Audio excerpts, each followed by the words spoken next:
anyway,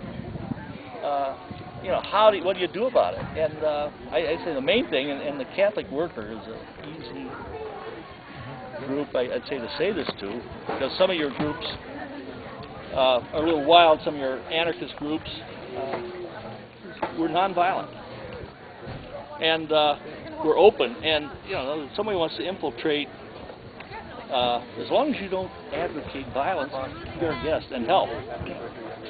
And but it's a message that's contagious, and an honest message of nonviolence is, somebody starts realizing it, and that maybe they don't believe it in the real world, but they know in their own household, they've got a violence issue that doesn't solve the problems.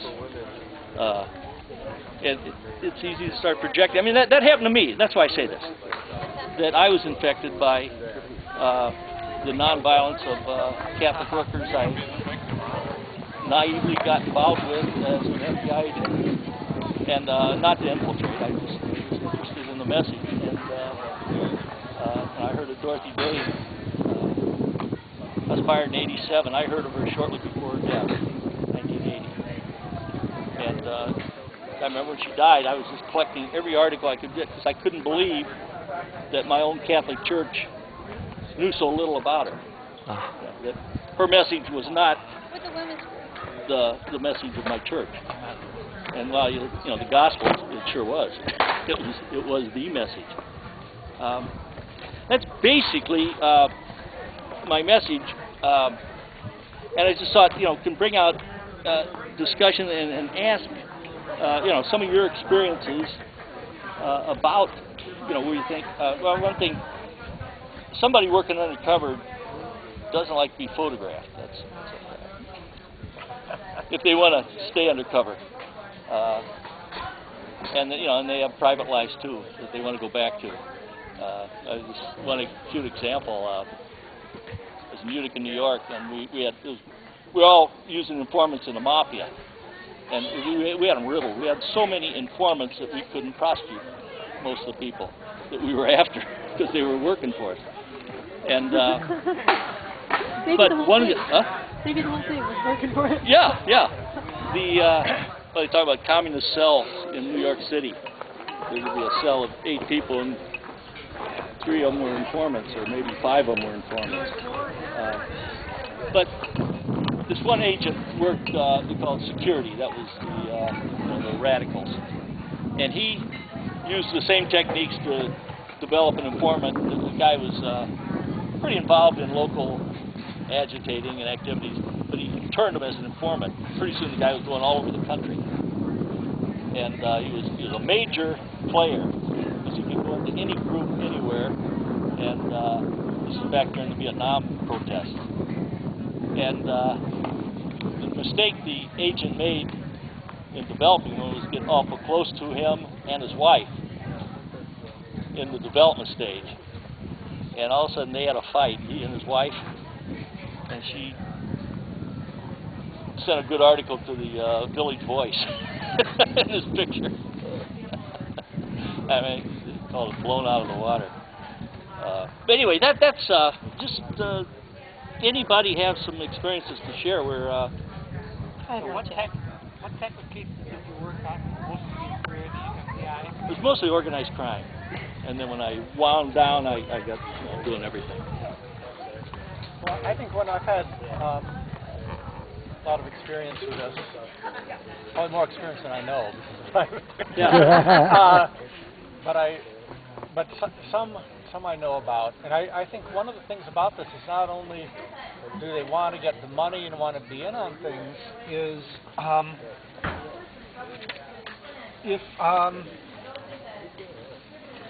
if your job is investigating terrorism, we are just really, really easy targets. Like, they don't need to when we have a meeting, we let as many people as we possibly can know we're meeting.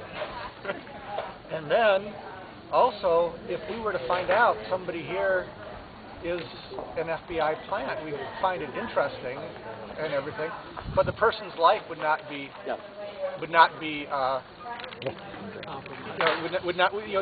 you're not taking your life into your hands. And so this is really safe. You're working for the FBI or the FBI Joint Terrorism Task Force with the local police, and you are supposed to find terrorism. And an Al-Qaeda cell would be really difficult.